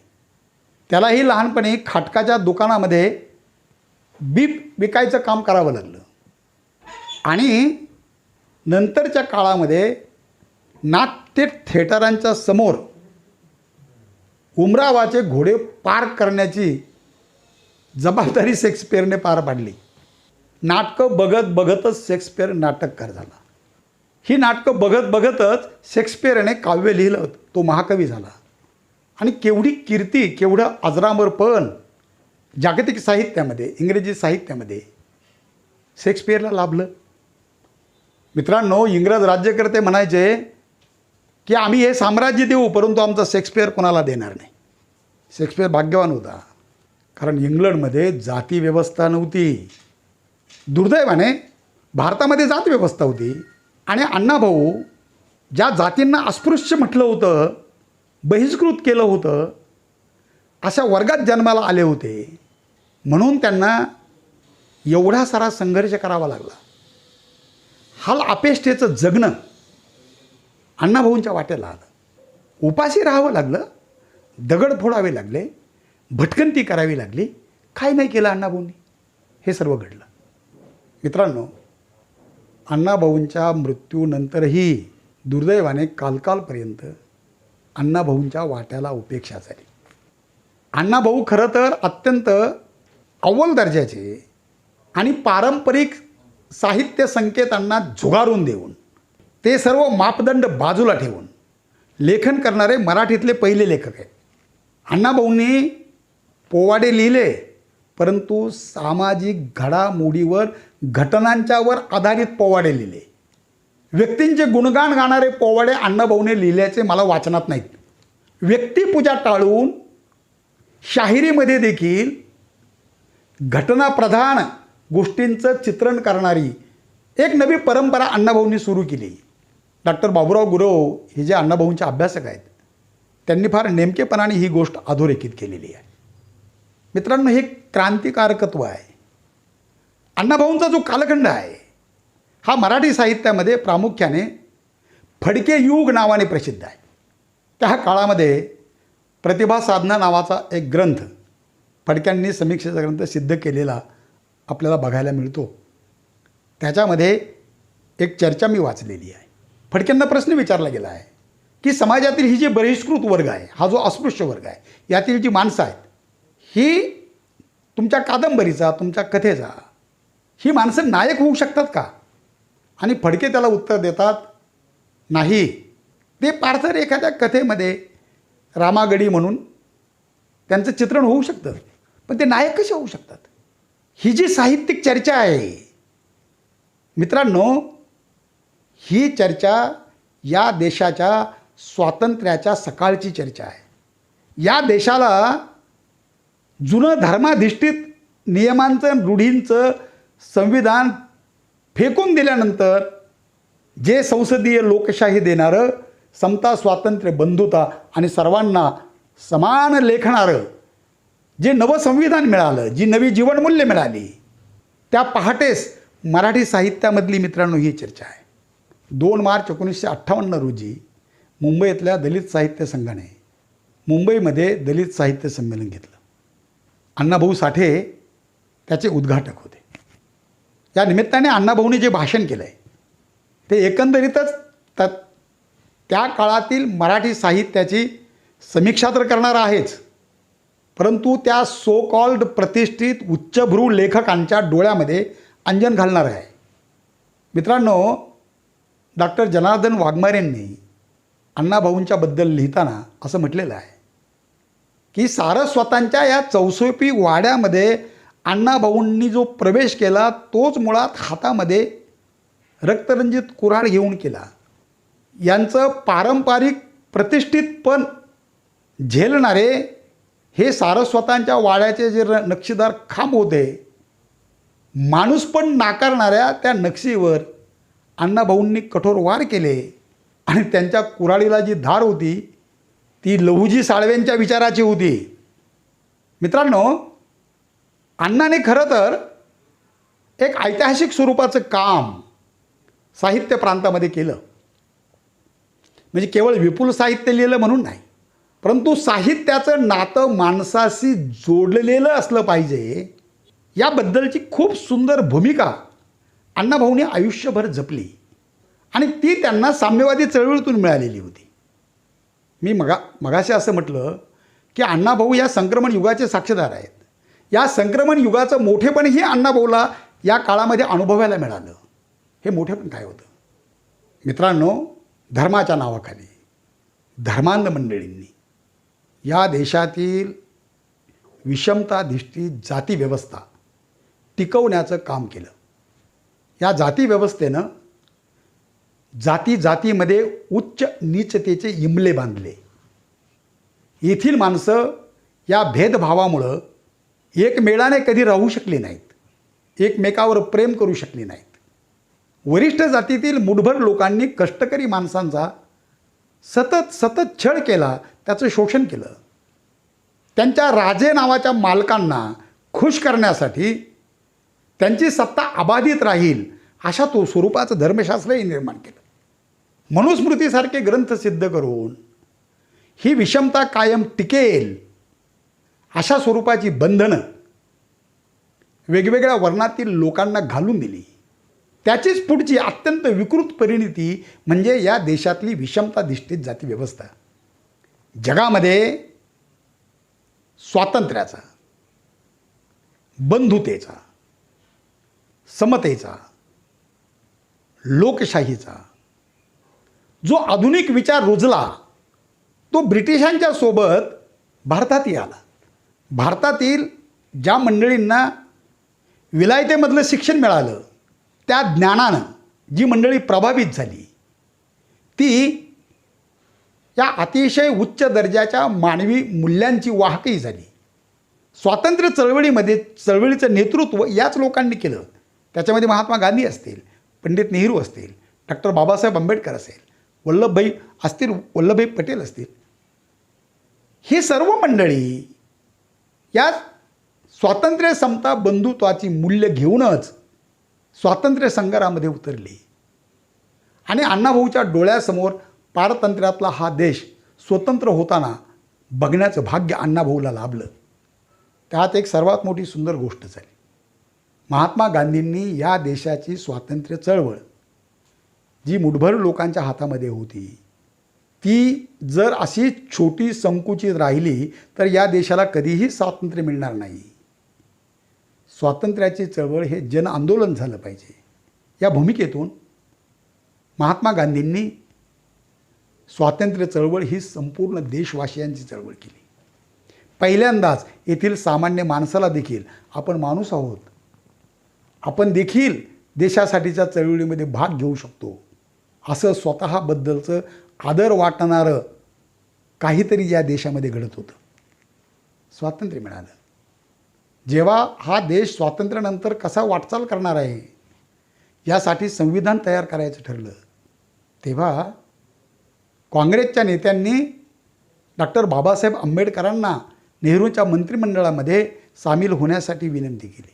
बाबासाहेबांनी देखील प्रेमाला, देशभक्तीला प्राधान्य देत नेहरूच्या मंत्रिमंडळामध्ये कायदेमंत्रीपद स्वीकारलं आणि या देशाच्या संविधानाचं शिल्पकार होण्याचं ऐतिहासिक असं कार्य डॉक्टर बाबासाहेबांच्या हातून घडलं. हे संविधान हा या देशाचा सर्वोच्च केवळ कायदा नव्हे तर या कायद्यानं या देशातील ह्या ज्या अशास्त्रीय रूढी परंपरा होत्या त्यांना अपराध ठरवलं, अस्पृश्यता पाळणं गुन्हा ठरवलं. कायद्यापुढे सर्व समान असतील, सर्वांना अभिव्यक्तीचं स्वातंत्र्य असेल, सर्वांच्यामध्ये बंधुभाव असतील, या देशाचा नागरिक विज्ञाननिष्ठ होईल अशा स्वरूपाची मूल्य, अशा स्वरूपाची उद्दिष्ट या संविधानाने भारतीयांना दिली. तरी देखील त्यावेळचे साहित्यिक तिकडे दुर्लक्ष करून त्यांची परंपरागत विचारसरणी जोपासण्याचे प्रयत्न करत होते. अण्णाभाऊ हे मराठीतील पहिले लेखक आहेत का ज्यांनी ही संविधानाचे स्वातंत्र्य, समता, लोकशाही, बंधुता, सामाजिक न्याय ही अतिशय श्रेष्ठ दर्जाची मानवी मूल्य आपल्या साहित्यातून त्यांचा प्रचार आणि प्रसार करण्याचं काम केलं. अण्णाभाऊ त्यांच्या सर्व कादंबऱ्यामधून, त्यांच्या सर्व कथांच्यामधून मित्रांनो स्वातंत्र्य आणि समतेचे गोडवे गाताना आपल्याला दिसतात. अण्णाभाऊला हे बाळकडू त्यांच्या माटुंग्यातल्या लेबर कॅम्पमध्ये, भायखळ्याच्या दलित बांधवांच्या वस्तीमध्ये, का जिथल्या लोकांनी बाबासाहेब आंबेडकरांना पंचप्राण मानून त्यांचा विचार सर्वश्रेष्ठ मानलेला होता, त्या विचारासाठी मरणाची तयारी केलेली होती, त्या आपल्याच माणसाकडून अण्णाभाऊंना बाबासाहेब मिळालेले होते, बाबासाहेबांचा विचार मिळालेला होता. अण्णाभाऊंनी लिहिलं आहे, जग बदल घालून घाव सांगून गेले मला भीमराव. अण्णाभाऊंचं साहित्य वाचताना अण्णाभाऊ हे बाबासाहेबांचे सच्चे अनुयायी होते असं आपल्याला पदोपदी जाणवत राहतं. अण्णाभाऊ पहिले लेखक आहेत का ज्यांनी समाजातील उपेक्षित, वंचित, भटक्या, विमुक्त अशा कष्टकरी माणसांना त्यांच्या कथेचा, त्यांच्या कादंबरीचं नायक केलं. माकडीचा माळ असेल, बरबादा कांजारी असेल, हे सर्व केलं. अण्णाभाऊंचे नायक, अण्णाभाऊंच्या नायिका, खरं तर हे स्वतंत्रपणे बोलण्याचं प्रकरण आहे. हे अत्यंत कष्टप्रद जीवन जगणारी माणसं आहेत, अत्यंत हलाखीचं जीवन जगणारी माणसं आहेत, परंतु ही हरणारी माणसं नाहीत. अण्णाचे नायक, नायिका रडत नाहीत, लढतात. कधी पराभूत होतात, कधी विजयी होतात, परंतु लढत राहतात. अण्णाभाऊंची जीवनाकडे बघण्याची ही जी दृष्टी आहे ही अत्यंत सकारात्मक आहे. आणि अण्णाभाऊंच्या या सकारात्मक दृष्टीमुळेच अण्णाभाऊंचं साहित्य आपल्याला जसं मंगलतेचं आकर्षण आपल्यामध्ये निर्माण करतं, तसंच संघर्षाचं आपल्याला मूल्यही देतं. संविधान संस्कृतीचा अण्णाभाऊचं साहित्य प्रचार आणि प्रसार तर करतंच, परंतु ते कलात्मकतेच्या दृष्टीने अत्यंत श्रेष्ठ दर्जाचं साहित्य आहे हे आपण समजून घेतलं पाहिजे. मी ज्या साहित्य संमेलनाचा उल्लेख केला त्यातील भाषणामध्ये अण्णाभाऊंनी त्यांची साहित्यविषयक दृष्टी अत्यंत खुल्या दिलानं स्पष्ट केलेली आहे. त्याच भाषणामध्ये अण्णाभाऊंचं ते जगप्रसिद्ध वाक्य आलेलं आहे की ही पृथ्वी शेषाच्या डोक्यावर तरलेली नाही आहे, दलित आणि कष्ट करणाऱ्या माणसांच्या तळहातावर तरलेली आहे. म्हणून या शोषित माणसाकडे, या दलित माणसाकडे लेखकाने आत्मीयतेनं बघितलं पाहिजे, त्याला समजून घेतलं पाहिजे, त्याचं दुःख जाणून घेतलं पाहिजे, कारण सर्वत्र तोच तर आहे, त्याच्याच कष्टामुळं आपण सुखी आहोत. अण्णाभाऊंनी पुढे एक सांगितलं आहे का लेखकाने सतत जनतेच्या सोबत राहिलं पाहिजे. तो जर मानसशास्त्राच्या नावाखाली एका खोलीमध्ये बसून काही विकृत करत असेल, विकृत लिहित असेल, तर ते इथलील माणसांचं साहित्य होऊ शकणार नाही. जे जनतेला पेटवतं, जे जनतेला उभारी देतं, जे जनतेला लढण्याचा बळ देतं आणि जे सतत जनतेच्या सोबत राहतं, ते खरं साहित्य आहे, ही अण्णाभाऊंची धारणा होती. आणि म्हणून ज्या समीक्षकांनी, लेखकांनी, त्या काळातल्या लोकांनी अण्णाभाऊंकडे दुर्लक्ष केलं, अण्णाभाऊंचं साहित्य कमा असलं आहे असं म्हटलं, आज ती माणसं काळाच्या उदरामध्ये गडप झाली, त्यांचं साहित्य गडप झालं. आणि अण्णाभाऊंचं साहित्य मात्र आज मोठ्या प्रमाणावर वाचलं जात आहे, त्याच्यावर संशोधन केलं जात आहे, अनेक लोक त्यावर PhD करत आहेत. आणि सर्वात महत्त्वाचं, अण्णाभाऊंच्या साहित्यातून आपल्याला लाभलेल्या विचारधनानं येथे सामाजिक चळवळी उभ्या राहत आहेत, त्यांना बळ मिळत आहे. अण्णाभाऊ दलित शोषित समाजाचे महापुरुष आहेत आणि अण्णाभाऊ या लढणाऱ्या माणसांना संघर्षाचं बळ देत आहेत, विजयी होण्याचं वचन देत आहेत. अण्णाभाऊ सर्वांच्यासाठी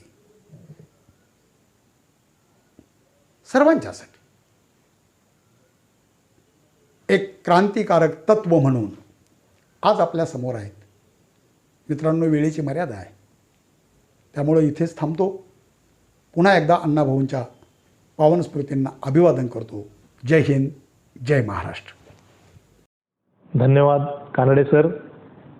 आपण अतिशय मोजक्या वेळामध्ये अण्णाभाऊंच्या समग्र कार्याचा पट आमच्यासमोर मांडण्याचा जो प्रयत्न केला तो अतिशय आम्हाला आवडलेला आहे आणि मला वाटतं आमच्या प्रेक्षकांचीही ही धारणा आहे. तर मित्रहो, या कार्यक्रमाच्या अध्यक्षस्थानी आहेत शिवाजी विद्यापीठाचे कुलगुरू प्राध्यापक डॉक्टर DT शिर्के सर. माननीय कुलगुरू महोदयांना मी विनंती करतो की त्यांनी आपलं अध्यक्षीय मनोगत सादर करावं. कुलगुरू डॉक्टर DT शिर्के सर. सर्वांना नमस्कार. आज 1 ऑगस्ट साहित्यरत्न लोकशाहीर अण्णाभाऊ साठे यांची आज जयंती आणि या जयंतीच्या कार्यक्रमाच्या निमित्तानं आज ज्या प्रमुख वक्त्यांचा आज आपण भाषण ठेवलेलं आहे ते प्रमुख वक्ते आमदार श्री लहूजी कानडे.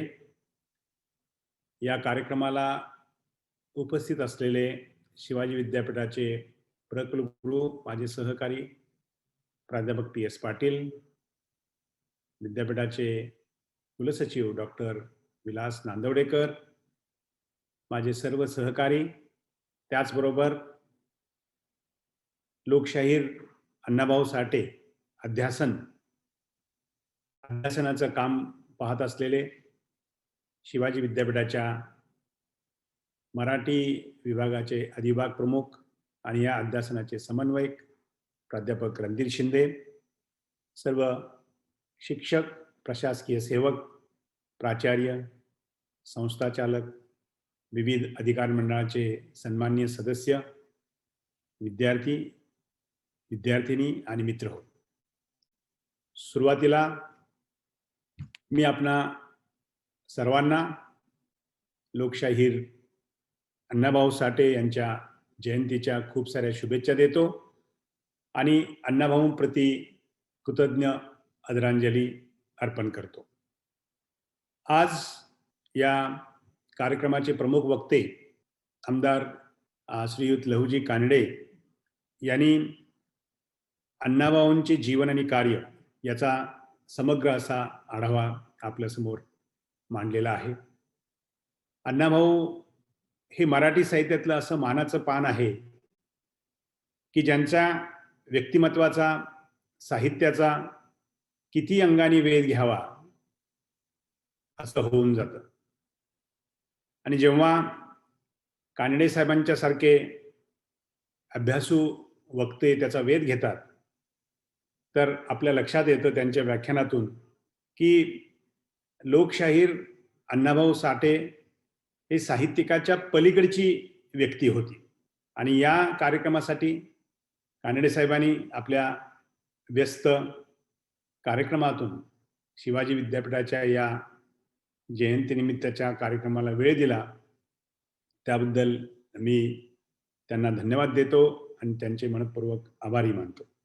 साहित्याचा पसारा, साहित्याचा व्याप, साहित्याची व्याप्ती किती आहे याची आकडेवारी सांगितली तर आपल्या लक्षात येईल की अण्णाभाऊंनी 37 कादंबऱ्या, 19 कथासंग्रह, 14 लोकनाट्य, 11 पोवाडे, 3 नाटके, शेकडो गाणी, लावण्या आणि छकडी अशी अत्यंत विपुल अशी साहित्य संपदा त्यांनी निर्माण केली.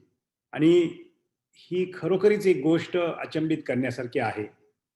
अत्यंत कमी शिक्षण घेऊन एवढी मोठी साहित्य संपदा अण्णाभाऊंनी आपल्यासाठी उपलब्ध करून दिली. आणि हे साहित्य हे कल्पना विश्वातलं साहित्य नाही आहे, याच्यातले जवळजवळ सगळं साहित्य हे वास्तवाशी जवळ असणारं साहित्य आहे. अण्णाभाऊंच्या बालपणी त्यांना जे बालपण त्यांच्या वाट्याला आलं त्याचा सुद्धा त्यांच्या साहित्यावर खूप मोठा प्रभाव आहे असं म्हणायला हरकत नाहीये. त्यांना वाटेगावच्या परिसरातील पाण्याने तुडुंब भरलेल्या वाहणाऱ्या नद्याकाठचा समृद्ध हिरवागार असा संपन्न निसर्ग, ग्रामदेवतांच्या जत्रा यात्रा यामधील उत्साही वातावरण आणि जत्रेत सुद्धा अनेक वाद्य वाजवण्यापासून दानपट्ट्यासारखे मर्दानी खेळ सवंगड्यासह खेळायचा अनुभव, अवतीभोवतीच्या माता भगिनींच्या तोंडची गाणी, ओव्या, गोष्टी, आख्यायिका या सगळ्यांचा ठसा त्यांच्या कोवळ्या मनावर उमटलेला होता. पुढे मुंबईला गेल्यानंतर तेथील झोपडपट्टीतलं जगणं, त्यांच्या जगण्यातील झोपडपट्टीवासियांच्या जगण्यातील ते भयान वास्तव, त्यांना भुकेची आग शांत करण्यासाठी त्यांची होणारी ससेहोलपट, हे सगळं विदारक वास्तव त्याने आपल्या साहित्यातून मांडण्याचा अतिशय चांगल्या पद्धतीने प्रयत्न केला आणि तो यशस्वी झाला. एका बाजूला आपण शिक्षण म्हणतो आणि शिक्षण हा मोठा गुरु म्हणतो. पेक्षाही मोठा गुरु काय असेल तर अनुभव. आणि अण्णाभाऊनी ते खरं म्हणजे दाखवून दिलं आपल्या सगळ्या जगाला, की माझं शिक्षण जरी कमी असलं तर मी अनुभव संपन्न अशी व्यक्ती आहे. आणि या अनुभव संपन्न व्यक्तीनं केलेली ही साहित्य संपदा ही कितीतरी मोठी आहे आणि हे आपण सर्वांनी आता मान्य केलेलं आहे. अण्णाभाऊंच्या लेखनात एक वेगळी अद्भुतता आणि एक वेगळंपण असं आपल्याला पाहायला मिळतं. आणि त्यांचं हे साहित्य निश्चितच मानवी मनाला भुरळ पाडतं. त्यातून निर्माण झालेलं तत्वज्ञान आणि वास्तवाचं दर्शन आपल्याला अंतर्मुख होऊन विचार करायला लावतं. रंजन करता करता व्यापक जीवन दर्शन घडवण्याचं जे सामर्थ्य लोककथेत आहे ते अण्णाभाऊंनी आपल्याला दाखवून दिलेलं आहे. लोकपरंपरेतील मौखिक साहित्याचे वैशिष्ट्य अण्णाभाऊंच्या कथा कादंबऱ्यामधून आपल्याला दिसून येतं. एक काळ असा होता की त्या काळात सुद्धा काही प्रथितयश साहित्यिक होते आणि अर्थात अशा प्रथितयश साहित्यिकांच्या भाऊगर्दीमध्ये अण्णाभाऊ कुठे होते असं विचारलं तर ते अण्णाभाऊंच्या शब्दात सांगायचं झालं तर असं आहे की मी जे जीवन जगतो, जे जीवन मी अनुभवतो तेच मी लिहितो. मला कल्पनेचे पंख लावून भरारी मारता येत नाही, अशी त्यांची लेखनामागची भूमिका होती. आणि हीच मी मगाशी म्हटल्याप्रमाणे अनुभवाचं लेखन अशा पद्धतीची ती होती. ते म्हणायचे की माझी जीवनावर फार मोठी निष्ठा आहे आणि मला माणसं आवडतात. त्यांची श्रमशक्ती फार महान आहे असं ते म्हणायचे आणि त्यांच्या बळावरच जग चालतं असेही ते म्हणायचे. त्यामुळं त्यांच्या एकंदर साहित्यामध्ये अशा कष्टकऱ्यांची, श्रम करणाऱ्यांची, त्यांची झुंज आणि त्यांचं यश या सगळ्याचा साहित्याचा केंद्रबिंदू म्हणून या दोन गोष्टीकडे बघा.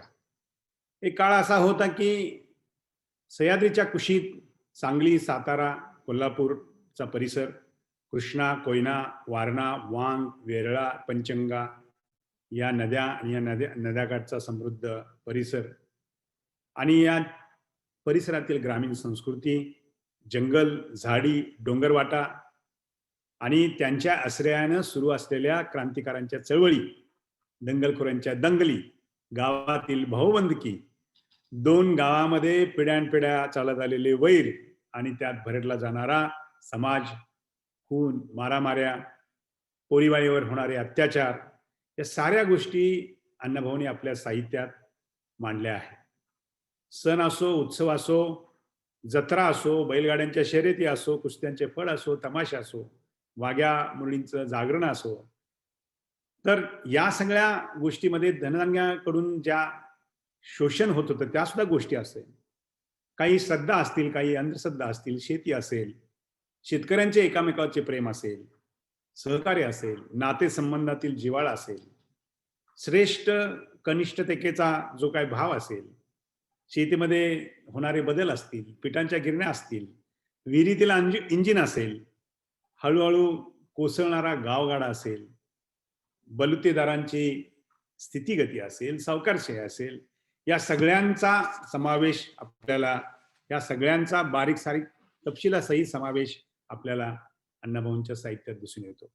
त्यामुळं अण्णाभाऊंचं साहित्य जे आहे ते आपल्या भूमीशी असं, त्याचं भूमीशी असं घट्ट असं नातं आहे आणि म्हणूनच अण्णाभाऊंच्या या साहित्याला वैश्विक असं आयाम प्राप्त झालेला आहे. या सगळ्या गोष्टीचं वैशिष्ट्य असं की अण्णाभाऊंचं साहित्य फक्त या पंचक्रोशीतल्या भाषेमध्येच थांबलं नाही. भारतीय भाषामध्ये त्यांचं साहित्य तर अनुवादित झालंच, पण धर्मजातींच्या आणि देशकालाच्या सीमा ओलांडून ते जर्मन, झेक, इंग्लिश, पोलिश, रशियन, स्लोवाक या परकीय भाषामध्ये भाषांतरित झालं. आणि मला वाटते हे सगळ्यात मोठं अण्णाभाऊंच्या लेखणीचं यश आहे असं मी मानतो. अण्णाभाऊ लेखक तर होतेच, पण ते स्वतः गायक, नट होते. त्यांनी 1942 मध्ये स्टॅलिनग्राडचा पोवाडा लिहिला आणि त्या पोवाड्याने कम्युनिस्ट पार्टीच्या वर्तुळात कम्युनिस्ट शाहीर म्हणून ते प्रसिद्ध झाले. शाहीर अमर शेख, द न गव्हाणकर यांच्या सहकार्याने लाल बावटा म्हणून कलापथक त्यांनी काढलं होतं. या सगळ्या गोष्टी ज्या वेळेला आपण पाहतो त्यावेळेला अण्णाभाऊंचा जो काय शब्दप्रपंच आहे किंवा अक्षर साहित्य आहे ते अक्षर साहित्य, जसं बहुजन समाजातील संत कवींनी निर्माण केलं, त्या तोडीचं आणि त्याच्या किंबहुना एक पाऊल पुढं असलेलं असं आपल्याला पाहायला मिळतं. अण्णाभाऊ वाङ्मयाला तिसरा डोळा मानत, दलित वर्गाशी ते एकनिष्ठ होते. त्यांच्या न्यायी संघर्षावर व त्यांच्या अंतिम विजयावर त्यांचा ठाम विश्वास होता. कष्टकरी आणि कामकऱ्यांच्या श्रमातूनच राष्ट्राची संपत्ती निर्माण होते, हे कार्ल मार्क्सनं सांगितलं होतं. श्रमिक वर्ग हा या देशाचा सामाजिक व सांस्कृतिक पाया आहे. हा दलित हा आजच्या समाजाचे हृदय आहे, हे सांगायला ते विसरत नव्हते. अण्णाभाऊंच्या अनेक कथा कादंबऱ्या गाजल्या. त्यांच्या फकीरा या कादंबरीला वि स खांडेकर यांनी प्रस्तावना लिहिली आणि मग ते खांडेकर अण्णाभाऊंशी लिहितात, या लेखकाला प्रतिमेचं देणं आहे. जीवनात आग ओकणाऱ्या हर एक तऱ्हेच्या गोष्टीचा अनुभव आहे. त्यांच्या मनात एक प्रकारचा पीळ आहे आणि अन्यायाविरुद्ध बंड उभारणाऱ्या वृत्तीचा तो पूजक आहे.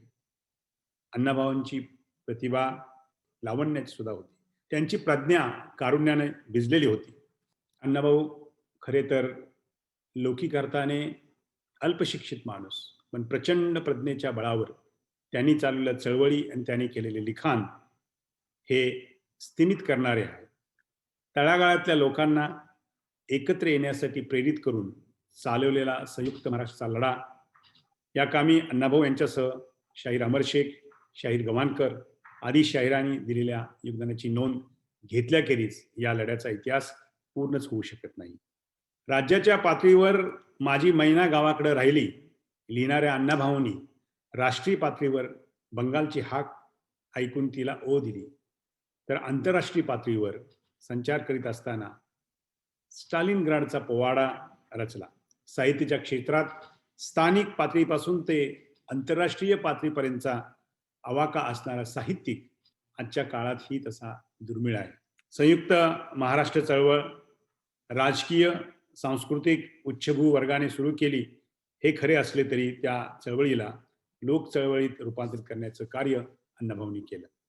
रस्त्यावरच्या तळागाळातल्या माणसाला त्याच्या इतिहासाची, इतिहासातल्या स्फूर्तिस्थानांची, प्रेरणांची, विजयांची, युद्धांची आणि त्यातल्या त्यात जखमांची जाणीव करून देऊन त्याला या चळवळीत सामील करण्यासाठी त्यांनी जीवाचे रान केले. त्यांच्या लोकजीवनाचा, लोकलढ्याचा अभ्यास केल्याखेरीज अण्णाभाऊ खऱ्या अर्थानं समजणार नाही. केवळ लोकप्रियतेच्या अंगानं त्यांच्या साहित्याचा अभ्यास करणं चुकीचं आहे. अण्णाभाऊंच्या लढ्यातून निर्माण झालेल्या प्रेरणा म्हणजे त्यांचे साहित्य आहे. त्या प्रेरणांचा अभ्यास आपण केला पाहिजे. केवळ त्यांचे साहित्य नव्हे तर त्यांच्या सामाजिक चळवळींचा त्यातील ताण्याबाण्यासह अध्यासनांच्या माध्यमातून व्हायला हवा. साहित्याच्या सार्वकालिक निकषावर लोकशाहीर अण्णाभाऊ साठे यांचे साहित्य चिरंतन टिकून राहणारे आहे. अण्णाभाऊंच्या साहित्यातील भाषा वैभव हे केवळ त्यांचेच आहे. त्यासारखी भाषा अन्यत्र कुठेही तुम्हाला आढळून येणार नाही. या भाषा वैभवाचा अभ्यास साहित्य संशोधकांनी करणे तितकेच आवश्यक वाटते आणि या निमित्तानं अशा प्रकारचा अभ्यास भाषेतल्या साहित्यातील संशोधनांनी जरूर करावा असे मला या निमित्तानं वाटते. मित्रहो, या विशेष व्याख्यानाच्या निमित्ताने अण्णाभाऊ साठे यांच्या योगदानाचा जागर आपल्याला घालता आला. आमदार श्री लहुजी कानडे यांनी त्यासाठी आपला बहुमूल्य असा वेळ दिला. याबद्दल शिवाजी विद्यापीठाच्या वतीनं त्यांना मी पुनश्च एकदा धन्यवाद देतो आणि आपल्या सर्वांचे आभार मानतो आणि माझ्या वाणीला विराम देतो. धन्यवाद. जय हिंद, जय महाराष्ट्र. मित्रहो, या अध्यक्षीय मनोगतानंतर या कार्यक्रमाचा समारोप करण्यापूर्वी मी सांगलीहून जे आपल्याशी जोडलेले आहेत शाहीर देवानंद माळी आणि त्यांचे सर्व सहकारी या सर्वांना विनंती करतो की त्यांनी अण्णाभाऊंचं आणखी एखादं गाजलेलं कवन जे आहे ते आपल्यासमोर सादर करावं आणि या चांगल्या कार्यक्रमाचा आणखी उत्तम अशा पद्धतीचा समारोप करावा. नमस्कार रसिका मायबाबू. ही अवघी पृथ्वी शेषनागाच्या मस्तकावर तरलेली नसून ही पृथ्वी कष्टकरी शेतकरी कामगार यांच्या काबाड कष्ट केलेल्या त्या तळहातावर तरलेली आहे. आणि म्हणूनच शाहीर सम्राट देवानंद माळी आपल्यासाठी घेऊन येत आहेत एक अप्रतिम लोकप्रिय असं गीत जे साहित्य रत्न शाहीर सम्राट अण्णाभाऊ साठे यांनी लिहिलेलं आहे. ते गाणं म्हणजे जग बदल घालून ठाव सांगून गेले मला भित्रा. तर ऐकूया हे गीत. जग बदल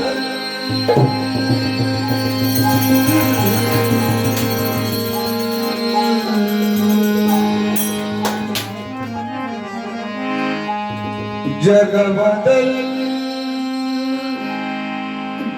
जग बदल जग बदल जग बदल घालून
एकजुटीच्या या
धन्यवाद माळीसाहेब आणि आपले सर्व सहकाऱ्यांचे मी मनापासून शिवाजी विद्यापीठाच्या वतीनं धन्यवाद देतो. कारण आपल्या कार्यक्रमामुळं हा कार्यक्रम, आपल्या सादरीकरणामुळं हा कार्यक्रम खराच एका उंचीवरती आपण घेऊन गेलात. त्याबद्दल आपणा सर्वांचं खूप खूप कौतुक, खूप खूप धन्यवाद आपणा सर्वांना. आपण नेहमीच शिवाजी विद्यापीठाला सहकार्य करता. यापुढील काळातही आपण असेच सदैव सोबत राहूयात एवढीच या क्षणी मी आपल्याला विनंती करतो. आणि मित्रांनो, या कार्यक्रमाचं आभार प्रदर्शन करण्यासाठी शिवाजी विद्यापीठाचे कुलसचिव डॉक्टर विलास नांदवडेकर सर यांना मी विनंती करतो. डॉक्टर विलास नांदवडेकर. नमस्कार. आजच्या कार्यक्रमाचे अध्यक्ष माननीय कुलगुरू डॉक्टर डी.टी. शिर्के सर, आजच्या कार्यक्रमासाठी प्रमुख वक्ते म्हणून लाभलेले श्री लहू कानडे, लेखक, कवी आणि विधानसभा सदस्य, शाहीर श्री देवानंद माळी, त्याचबरोबर या कार्यक्रमासाठी उपस्थित असलेले डॉक्टर पी.एस. पाटील सर, अध्यासनाचे समन्वयक doctor Randhir Shinde sir, PRO Alok Jatradkar sir, त्याचबरोबर ऑनलाईन मोडमध्ये सहभागी झालेले सर्व श्रोतेगण, विद्यार्थी, विद्यार्थिनी, शिक्षक, शिक्षकेतर कर्मचारी, प्राचार्य, संस्थाचालक व सर्व नागरिक या सर्वांना माझा नमस्कार.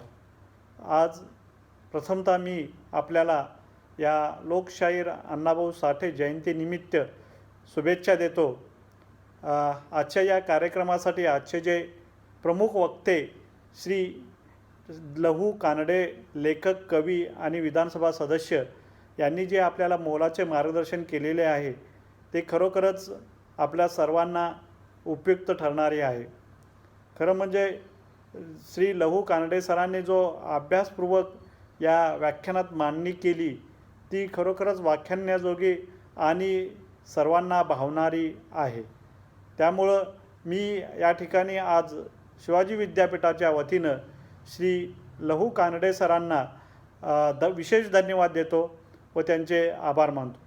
तसेच आजच्या या कार्यक्रमासाठी आपल्या विद्यापीठाचे लाडके कुलगुरू डॉक्टर डी.टी. शिर्के सर यांनी अध्यक्षस्थान भूषवलं व त्यांनीही आपल्याला उत्तम प्रकारे मार्गदर्शन केलं. तर त्यांनाही मी आजच्या या कार्यक्रमाच्या निमित्तानं शुभेच्छा देतो आणि त्यांनी केलेल्या मार्गदर्शनाबद्दल मी त्यांनाही धन्यवाद देतो व आभार मानतो. त्याचबरोबर या कार्यक्रमासाठी सहभागी झालेले आमचे पी.एस. पाटील सर, प्रकुलगुरू, यांनाही या ठिकाणी मी विशेष धन्यवाद देऊ इच्छितो. ज्यांनी शाहिरीच्या माध्यमातून लोकशाहीर अण्णाभाऊ साठे यांची मांडणी केली ते श्री देवानंद माळी यांचेही या ठिकाणी कौतुक करावं तेवढे थोडेच. त्यांनाही मी या ठिकाणी आज या कार्यक्रमात सहभागी झाल्यामुळे आणि शाहिरी एक उत्तम प्रकारे सादर केल्याबद्दल विद्यापीठाच्या वतीने धन्यवाद देतो आणि आभार मानतो. त्याचबरोबर या कार्यक्रमाचे संयोजन, नियोजन ज्यांनी अचूक पद्धतीने केले ते मराठी विभागाचे प्राध्यापक डॉक्टर रणधीर शिंदे सर. तर त्यांनाही या ठिकाणी मी आज धन्यवाद देऊ इच्छितो. ज्यांनी हा कार्यक्रम आपल्यापर्यंत पोहोचवण्यासाठी जी यंत्रणा राबवली ते आलोक जत्राडकर सर यांचेही या ठिकाणी मी आभार मानतो. या कार्यक्रमात आपण ऑनलाईन मोडमध्ये सहभागी झालात आणि सर्वच वक्त्यांनी आपल्याला चांगल्या पद्धतीनं मार्गदर्शन केलं आणि ते आपण सर्वांनी आपल्या उपयोगासाठी ऐकून घेतलं. त्याबद्दल मी आपले सर्वांचेच या ठिकाणी आभार मानतो आणि माननीय अध्यक्षांच्या परवानगीने सदरचा कार्यक्रम संपन्न झाला असे जाहीर करतो. धन्यवाद. जय हिंद, जय महाराष्ट्र. धन्यवाद सर. मित्रांनो, तर आज आपण लोकशाहीर अण्णाभाऊ साठे यांची जयंती शिववार्ताच्या माध्यमातून साजरी केली. मला खात्री आहे की आपणा सर्वांना हा कार्यक्रम निश्चितपणाने आवडला असेल आणि असेच कार्यक्रम घेऊन, दर्जेदार कार्यक्रम घेऊन आम्ही आपल्यासमोर येत राहू. आणि त्यासाठी आपण शिवाजी विद्यापीठाच्या शिववार्ता या यूट्यूब वाहिनीला लाईक करा, शेअर करा, सबस्क्राईब करा. धन्यवाद.